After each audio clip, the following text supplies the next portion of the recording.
Vitamin D. సన్లైట్లో ఎటువంటి vitamin D ఉండదు. సూర్యరశ్మిలోంచి వచ్చే యూవీ రేస్లో యూవీఏ, యూవీబి, యూవీసి అని రేస్ వస్తుంటాయి.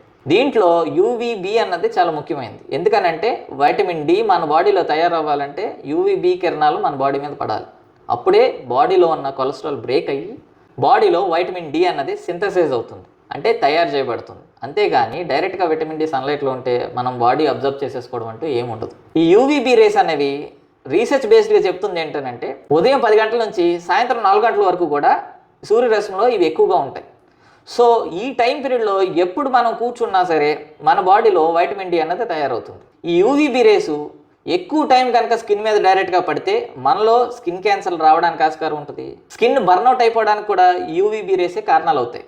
సో ఎంతసేపు సన్లైట్లో కూర్చుంటున్నాం అన్నది చాలా ఇంపార్టెంట్ ఫ్యాక్టర్ అయిపోతుందండి.